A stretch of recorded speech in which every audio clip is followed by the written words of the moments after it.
నాన్నా. బంగారం, ఏం చేస్తున్నావమ్మా? ఏంటి నాన్నా, ఏమైంది? బయటికి వెళ్ళొద్దామా?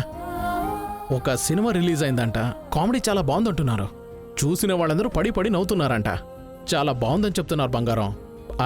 మనం ఇద్దరం అలా బయటికి వెళ్ళి చాలా రోజులైంది కదా. మనం కలిసి సినిమా చూడలేదు కదా. చిన్న వయసులో నిన్ను తీసుకుని వెళ్ళాను. వెళ్ళొద్దామా? లేదు నాన్నా, నేను రాలేను. ఏం తల్లి? నాకిప్పుడు సినిమా చూసే మూడ్ లేదు నాన్నా. మీరు కావాలంటే వెళ్ళేసి రండి. తల్లి, నువ్వు ఇంట్లో ఒంటరిగా ఉంటే నీకు మళ్ళీ మళ్ళీ అదే గుర్తొస్తూ ఉంటుందమ్మా. ఆ ప్రభు జ్ఞాపకాలు నిన్ను డిస్టర్బ్ చేస్తాయి కదా. అందులోంచి నేను ఎలాగైనా బయటికి తీసుకురావాలని అడుగుతున్నాను.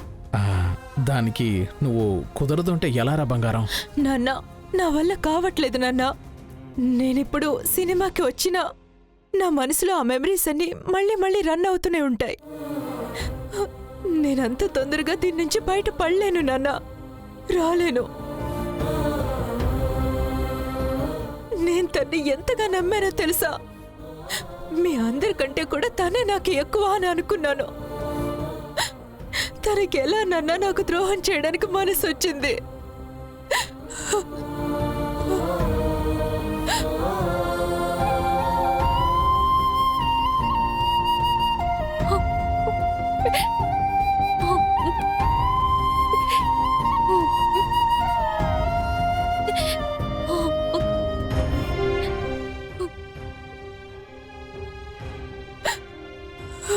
తల్లి, నువ్వు ఏడవద్దు బంగారం.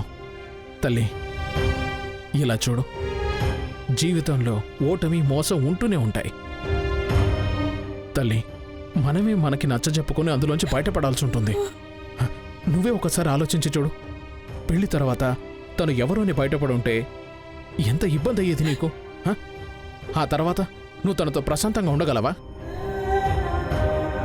ఇలా చూడు, ముందే నిజం ఏంటో తెలిసిందని హాయిగా ఉండమ్మా. వాడేమైనా పెద్ద సూపర్ అల్లుడా?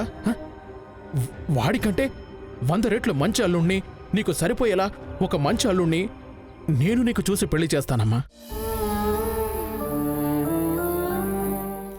నీకు నచ్చిన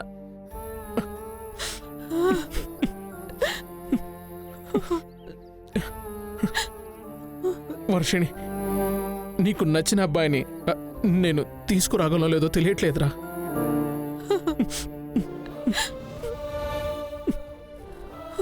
నాన్న, ప్లీజ్ నాన్న, ఏడవకండి నాన్న.